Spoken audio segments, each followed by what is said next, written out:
میں نے BS کیا ہوا ہے اور الحمدللہ میں ایک گولڈ میڈلسٹ بھی ہوں، لیکن جو ہماری جوسی میں ایک حجام اور ایک نائی کو 84-85، ایک حجام ہے دوسرا ریڈیو والا ہے، ان کو 71 اور 85 نمبر دے کر مجھ سے آگے لے گئے. تو یہ انشاءاللہ اگر ہم یہ ثابت نہ کر سکے تو بے شک ہماری ڈگریاں آپ کینسل کر دیں. بچے سے پوچھے کہ بھائی SBK کا کتنا ریٹ چل رہا تھا، وہ آپ کو یہ بتائیں گے 15 لاکھ 20 لاکھ ان کا ریٹ تھا اور آخر میں 25 لاکھ ریٹ ہوا ہے. آپ ریڈی والے سے پوچھے، آپ جائے دکان والے سے پوچھے، آپ کو کوالیفائڈ بندے سے پوچھے، آپ جائے وکیلوں سے پوچھے، ججوں سے پوچھے، وہ بھی آپ کو کہیں گے کہ بھائی یہ SBK کا ریٹ تھا 15 20 25، یہ ان کا ریٹ ہے. تو آپ لوگ یہ کیسے نہیں کہہ رہے ہیں کہ بھائی کرپشن ہوا ہے؟ 9000 لوگ یہ جو بھرتی ہوں گے یہ 30 سال تک ہمارے مستقبل کو تباہ کریں گے. یہ ہمارے بچوں کے لیے ایسا سمجھو ہمارے بچوں کے مستقبل تباہ کریں گے. آپ کے بچے بھی اسی اسکولوں میں پڑھیں گے جن کو الف بے نہیں آ رہا ہے، یہ جو ہے نا جعلی ڈگری لے کر آئے ہیں جن کو الف بے نہیں آ رہا ہے، اور وہ لوگ آ کر ہمارے جو مستقبل بچوں کو پڑھائیں گے. جیسا کہ آپ تمام کے علم میں ہے کہ اس وقت بلوچستان بھر کے تمام تعلیمی اداروں میں اساتذہ کی کمی کی وجہ سے سینکڑوں اسکول نان فنکشنل ہو چکے ہیں، جس کا خمیازہ ہمارے مستقبل کے معمار بھگت رہے ہیں. کئی بچے اسکولوں کی دسترس سے بھی دور ہیں. سابقہ دور حکومت میں SBK ٹیسٹنگ کنڈکٹ کے ذریعے محکمہ تعلیم کے اسامی کو پر کرنے کے لیے اقدامات کیے گئے تھے. بلوچستان بھر سے پڑھے لکھے نوجوانوں نے اپنی قابلیت کا لوہا منوایا اور SBK میں ٹیسٹ دیے، مگر افسوس سے کہنا پڑ رہا ہے کہ SBK انتظامیہ نے میرٹ کی پامالی کو ثبوتاش کرنے میں کوئی کسر نہیں چھوڑی. امید کے ایک کران نوجوانوں کو نظر آنے لگی، مگر SBK نے تعلیم یافتہ نوجوانوں کو آگے لانے کے لیے بجائے بھاری رشوت کو بات سرگرم کر دیا.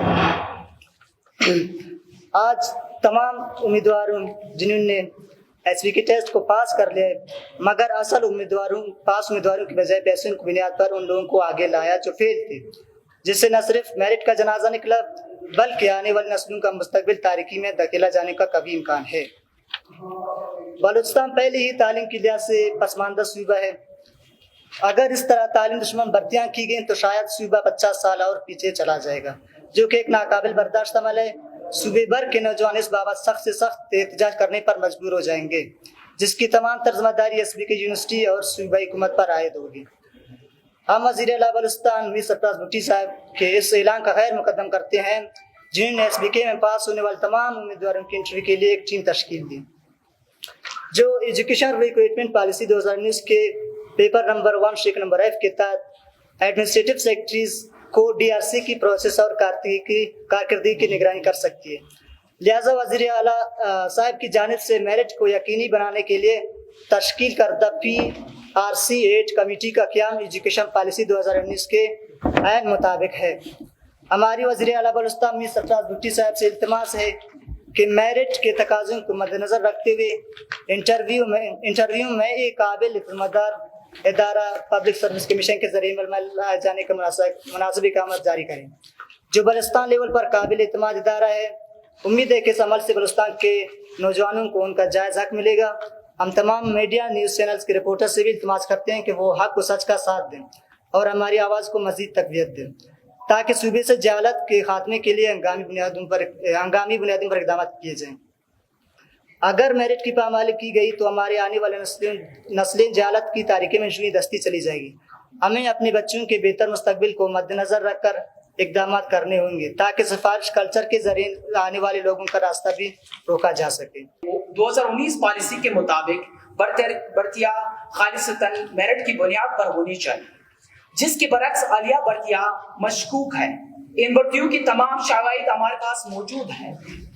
علاوہ دوران سماعت وکیل صاحب نے کل 42 بھرتیاں کا ذکر کیا گیا، مگر اس کے برعکس شارٹ لسٹڈ امیدواروں کی تعداد مقررہ کردہ سے تجاوز کر گئی ہے، جس سے صاف ظاہر ہوتا ہے کہ کس طرح میرٹ کا جنازہ نکالا گیا.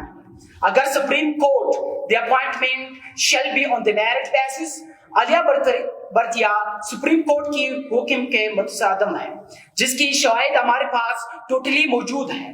عالیہ پرنس کانفرنس کرنے والے ایک بھائی جس کے نام جمال شاہ اور داغ محمد کاکڑ، جو خود SBK کے امیدوار تھے، جن کے اپنے نمبرز کم ہے اور پروفیشنل ڈگری نہ ہونے کے باوجود ان کو ایکسٹرا نمبر دیے گئے. اور یہاں پہ آپ دیکھ سکتے ہو میرٹ کی پامالی کی گئی ہے. ہمارے پاس شواہد موجود ہے, پروف موجود ہے, جس کی پہلے مارکس میں جس کی ہمارے پاس ریزلٹ بھی موجود ہے.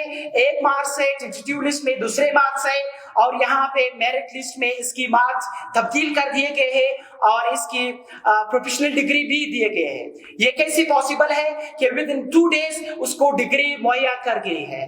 یہ یہاں پہ صرف یہ 2 بندوں کی میں بات نہیں کر رہا ہوں. ہر ڈسٹرکٹ میں, ہر تحصیل میں, اسی طرح ہر تحصیل میں, ہر یونین کوسل میں 10 سے 12 جو پروفیشنل ڈگریز ہیں وہ دیے گئے ہیں. تو پھر اس کا کیا فائدہ؟ 2.5 ایئرز یا 1.5 ایئرز میں جو ڈگری ہوتے ہیں, professional degrees, B Ed degrees کے نام سے پہچانا جاتے ہیں, تو پھر ود ان 2 دن میں یہ پھر کیسے ہوتے ہیں؟ یہ تو پھر ہمارے لیے مشکلات ہوگی. علاوہ ایسی کافی امیدوار ہے جن کو فیل ظاہر کرنے کے بعد دوبارہ شارٹ لسٹڈ کیا گیا ہے, جس کی تمام تفصیل ہمارے پاس موجود ہے. ایسی بھی کینڈیڈیٹس موجود ہیں ہمارے پاس جو فیل ہے, 41-42 مارکس لیے ہوئے ہیں. اس کی یہاں پہ یہ لکھا گیا ہے کہ جس کی مارکس 50 سے کم ہو وہ پاس کنسیڈر نہیں ہوگا, بے شک اس کی ایف اے سی یا بی ایس سی, ایم اے سی فرسٹ ڈویژن میں ہو اور پروفیشنل ڈگری فرسٹ ڈویژن میں ہو. He has to take 50 marks at least in test. عالیہ بھرتیوں کی مشکوک ہونے کے لیے اتنا ہی کافی ہے کہ ایس بی کے کی طرف سے جان بوجھ کر غیر ترتیب لسٹ کا ظاہر ہونا اور بعد ازاں لسٹ کا غائب کرنا شامل ہے. جیسے آپ لوگ جانتے ہو کہ جب بھی ٹینٹیٹیو لسٹ ایشو کیا گیا ہے اس میں نہ نام تھا نہ پیرنٹ کا نام تھا. پھر انسان کو کیسے پتہ چل سکتا ہے کہ یہ بندہ آیا کہاں سے؟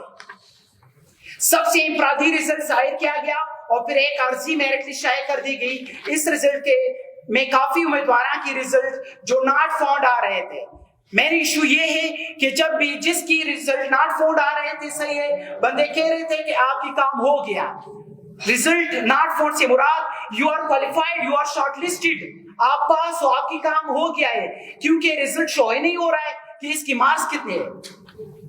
بعد میں ان میں سے کافی امیدواروں سے پیسے بٹورنے کے بعد شارٹ لسٹڈ کیا گیا ہے, جس کی شواہد موجود ہے. ہمارے پاس جتنے بھی پروفس ہے وہ الحمدللہ ہمارے پاس موجود ہے, پھر ہم لوگ آپ لوگوں کو مہیا کریں گے. اس طرح کی خبر اور بدل کرنے کے بعد یہ میلہ نہ تھم سکا اور مزید امیدواروں کو شارٹ لسٹ سے میرٹ لسٹ میں لایا گیا. بقول جناب وزیر اعلیٰ سرفراز بگٹی صاحب, اگر ہمیں کچھ غبن یا کرپشن نظر آیا تو ہم اس اسٹیج کو منسوخ کریں گے. ہماری وزیر اعلیٰ سرفراز بگٹی صاحب نے یہ کہا کہ ہمیں کہیں بھی کرپشن یہ وغیرہ ہمیں نظر آیا تو ہم ٹیسٹ کو کینسل کر دیں گے. اسی تناظر میں ہم جناب وزیر اعلیٰ سرفراز بگٹی صاحب سے 10 بدس استدعا کرتے ہیں اور ریکویسٹ کرتے ہیں کہ مندرجہ بالا شواہد ہمارے پاس موجود ہیں, ثبوتوں کے ساتھ بذات خود ملاحظہ کریں گے اور میرٹ کی رٹ کو بحال کرنے کے لیے تمام بھرتیوں کو منسوخ کر کے شفاف اور شفاف ادارے کے ذریعے دوبارہ بھرتی کا عمل ریکنڈکٹ میں لے آئے. اور دوسری بات یہ ہے کہ ہم سرفراز بگٹی صاحب جو ہمارے سی ایم ہے اس کا شکر گزار ہے. اس نے کہا کہ ہم انٹرویو لیں گے, انٹرویو میں پھر جو ہے نا پتہ لگ جائے گی کہ کون کتنا ہے. کہ آپ لوگوں کو پتہ ہے کیا یہاں پہ جس کی سیکنڈ ڈگری ہے, سیکنڈ ڈویژن ہے ہمارے پاس ایف ایس سی میں یا بی اے میں اور پروفیشنل ڈگری نہیں ہے, وہ کیسے 85 مارکس لے سکتے ہیں؟ جو 85 مارکس لے سکتے ہیں تب وہ انٹرویو نہیں دے سکتا ہے کیا؟ وہ انٹرویو سے کیوں ڈرتے ہیں؟ ڈرتے تو اسی لیے کیونکہ اس کو اپنے نام کی سپیلنگ تک یاد نہیں ہے. اور وزیر اعلیٰ سے گزارش کرتے ہیں کہ اس پر J I T joint investigation team بنائے اور تحقیق کرے, کیونکہ ہم آگے نہیں چل سکتے ہیں. We have studied 16 years, ہم پڑھ چکے ہیں, ایم ایس سی کر چکے ہیں. اگر یہی حالات تھی تو پھر آگے کیا فائدہ ہے؟ ہم لوگ تو سروائیو نہیں کر سکتے ہیں. جب پیسوں والے کی چل سکتی ہے, اس کی بات مانی جا سکتی ہے, پھر ہمارے پڑھنے کا, ہمارے پیسے خرچ کرنے کا, ہماری تکلیفیں برداشت کرنے کا کیا فائدہ ہے؟ پھر ہم لوگ کیا کریں گے؟ گزارا تو پھر کافی مشکل ہے ہمارے یہاں پہ. اور ہمارے چیف جسٹس قائضی صاحب جو ہمارے پاکستان کی چیف جسٹس ہے, اس سے بھی ہم گزارش کرتے ہیں کہ ایس بی کے نے میگا کرپشن کیا, اس پر سمو ٹو ایکشن لیے, اور اگر ہمیں انصاف نہیں ملا تو ہم اس جانچ کی کال دیں گے. ہم ایسے نہیں بیٹھیں گے کیونکہ یہ ایک یونین میں اپنی یونین کی بات کر رہا ہوں، 16 کی 16 جیویٹی پوسٹ ہے، اس میں ایک بندہ بھی میرٹ پہ نہیں ہے۔ اگر یہ بی ایڈ کی بات کر رہے ہیں، بی ایڈ کی 2 سے 3 اسٹوڈنٹس ہیں جس کے پاس ڈگری تھے، وہ فیل تھے، پھر بعد میں جو ہے اس کو جو ہے شارٹ لسٹڈ کیا گیا ہے، باقی سارے بندے میرے پاس پروف موجود ہے، صحیح ہے، اس کو پاس کر دیے گئے، جو کوالیفائڈ تھے، جو ایلیجیبل تھے، جو ہمارے پاس قابل بندے تھے، اس کو کوالیفائڈ میں رکھا گیا ہے، کوالیفائڈ پر ڈسٹرکٹ میرٹ۔ اس کا کیا فائدہ ہے؟ Thank you. اور دوسرے یہ جو